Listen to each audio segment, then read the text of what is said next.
గోపురానికి పునః స్వాగతం.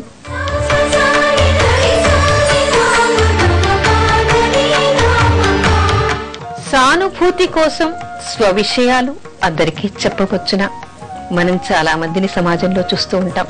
వాళ్ళకి సానుభూతి కావాలి, ప్రతి చిన్న విషయానికి సానుభూతి కావాలి.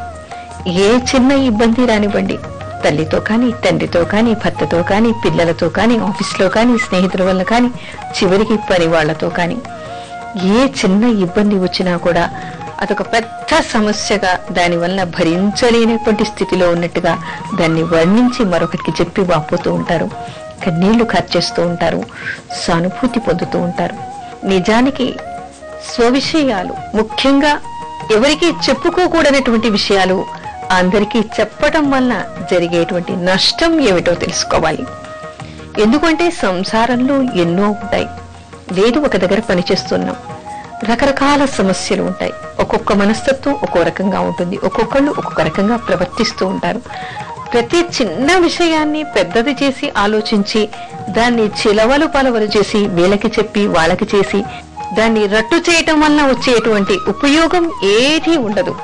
ఎందుకు అంటే ఒక ఆఫీస్లో కానీ, ఒక స్కూల్లో కానీ, ఒక సమాజంలో కానీ, లేదా సంసారంలో కానీ ఎన్నో రకాల మనస్తత్వాలు కలిగిన వాళ్ళతో మనం కలిసి ఉంటూ ఉంటాం. ఇంట్లో అయితే భర్త, పిల్లలు, అత్తగారు, మామగారు, లేదా తల్లి, తండ్రి, తోడబుట్టిన వాళ్ళు, ఇంకా చుట్టాలు, రకరకాల వాళ్ళు ఉంటారు. ఒక్కొక్కరిది ఒక్కో మనస్తత్వం ఉంటుంది. అలా ఉన్నప్పుడు రకరకాలుగా అందరూ ప్రవర్తిస్తూ ఉంటారు.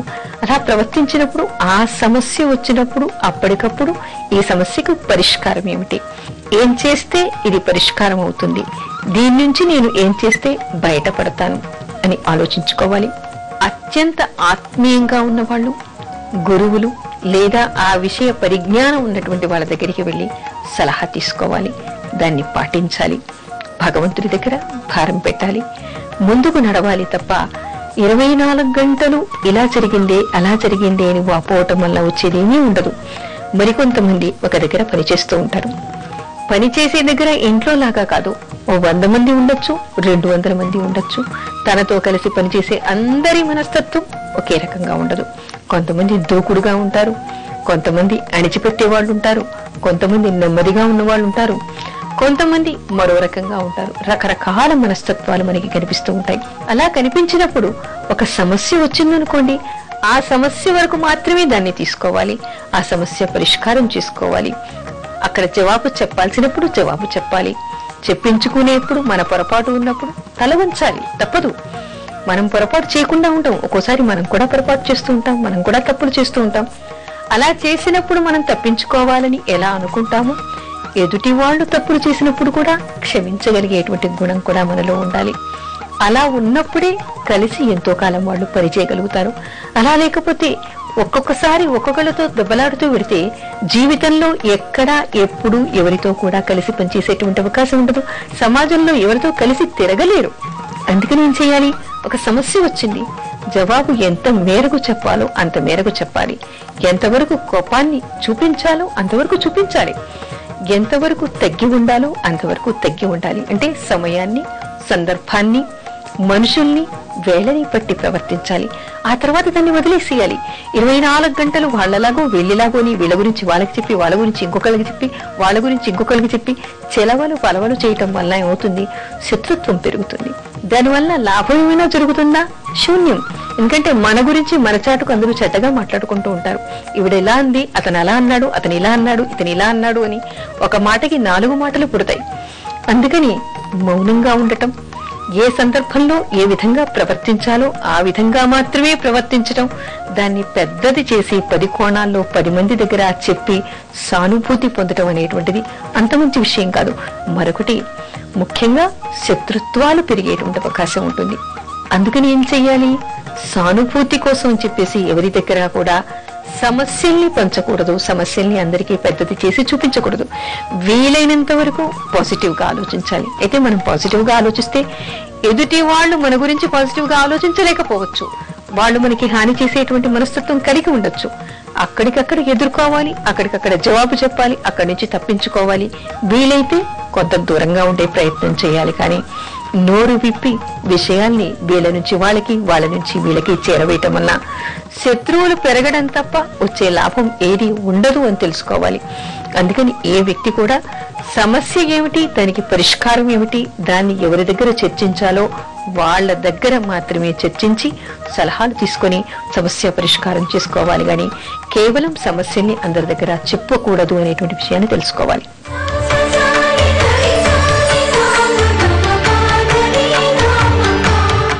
మనిషి స్వాతంత్రానికి పరిధులు ఏమిటి? చాలా మంది నాకు స్వాతంత్రం లేదండి, నాకు స్వతంత్రం లేదండి అని వాపోతూ ఉంటారు.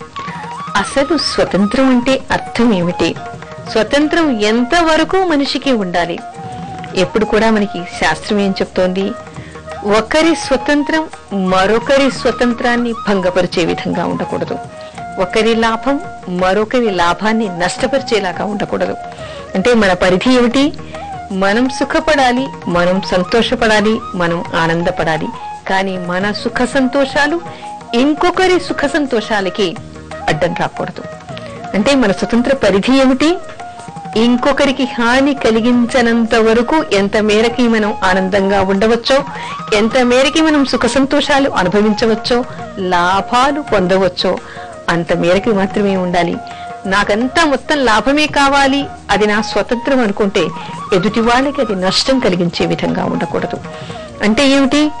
ఉదాహరణకి తీసుకోండి, ఎక్కడైనా ఏదైనా ఒక ఫంక్షన్ జరిగింది. ఈ రోజుల్లో మరీ మనకి కనిపించేటువంటి విషయాలు పెద్దగా రికార్డ్స్ వేసేస్తూ ఉంటారు. పక్కన పిల్లలు చదువుకునే వాళ్ళు ఉంటారు, గుండె జబ్బులతో ఉన్నటువంటి వాళ్ళు ఉంటారు, పచ్చి బాలింతలు ఉంటారు, పసిపిల్లలు ఉంటారు. వాళ్ళందరికీ కూడా ఇంతటి శబ్దాలు భరించేటువంటి శక్తి ఉండదు. మరి ఇంకొకటికి హాని కలిగించేలాగా మనం ఎందుకు ప్రవర్తించాలి? మనకి ఆనందం కావచ్చు, మన ఇంట్లో పెళ్లి కావచ్చు, మన ఇంట్లో పండగ కావచ్చు, కానీ అంతటి శబ్దాలు చేయవలసినటువంటి అవసరం ఉందా? అంతేకాదు, లాభాలు తీసుకుంటూ ఉంటారు వ్యాపారాల్లో. నాకు మాత్రమే లాభం రావాలి, ఎదుటివాడు నష్టపోయినా పర్వాలేదు. అసలు ఎదుటివాడి గురించి మనం ఆలోచించం. వాడి లాభం కూడా మనం ఎలా తినాలి అనేటువంటి ఆలోచనలు చేస్తూ ఉంటాం. మన సంపాదనని కూడా ఒకరోజు నష్టపోవాల్సినటువంటి అవసరం ఏర్పడుతుంది. ఇలా ఒక్కో కోణంలో చెప్తే ఒక రోజు కాదు కదా, 10 రోజులు చెప్పినా కూడా తరగదు. కాకపోతే ప్రతి మనిషి కూడా ఏదైనా ఒక పని చేసినప్పుడు, ఏదైనా ఒకటి అనుభవంలోకి వచ్చినప్పుడు, నా వలన ఇతరులకి హాని కలుగుతోందా, బాధపడుతూ ఉన్నారా, నష్టం కలుగుతోందా, కష్టం కలుగుతుందా అనేటువంటి బాధని తెలుసుకోవాలి. అలా నడుచుకోలేదనుకోండి, ఏదో ఒక రోజు అలాంటి స్వతంత్రాన్ని మనం కూడా కోల్పోయేటువంటి అవకాశం ఏర్పడుతుంది. అందుకని ప్రతి వ్యక్తికి స్వతంత్రం కావాలి, కానీ ఆ స్వాతంత్రం ఎదుటివాడి స్వాతంత్రాన్ని భంగపరిచే విధంగా ఏ కోణంలోనూ ఉండకూడదు. అలా మనం జాగ్రత్త పడినప్పుడు, అలా మన పరిధుల్లో మనం ఉన్నప్పుడు ఎవరు కూడా మన గురించిన విమర్శ చేసేటువంటి అవకాశం ఉండదు. ఇంకోటి, మనకి కూడా ఆత్మతృప్తిగా కూడా ఉంటుంది, సంతోషంగా ఉంటుంది, భయం ఉండదు, గిల్టీనెస్ ఉండదు, నేను తప్పు చేశాను అనేటువంటి న్యూనత భావన కూడా ఇక్కడ ఉండదు. భగవంతుడి దగ్గర కూడా తలెత్తి ఎందుకిలా జరిగింది అని అడగగలిగేటువంటి శక్తి వీళ్ళకి ఏర్పడుతుంది.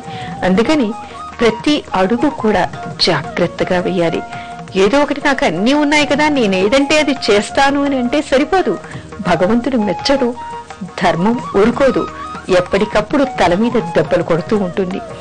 అందుకని దెబ్బలు పడేదానికంటే కూడా ముందుగానే మన తప్పుల్ని మనం ఎంచుకొని, మనని మనం విమర్శించుకొని, మనం ఒక పద్ధతిగా నడిచినప్పుడు ఏమిటి, మనం దేనికి కూడా భయపడవలసినటువంటి అవసరం లేకుండా తలెత్తుకుని హాయిగా మన స్వతంత్రాన్ని మనం అనుభవిస్తూ సంతోషంగా జీవితాన్ని గడిపేటువంటి అవకాశం ఏర్పడుతుంది.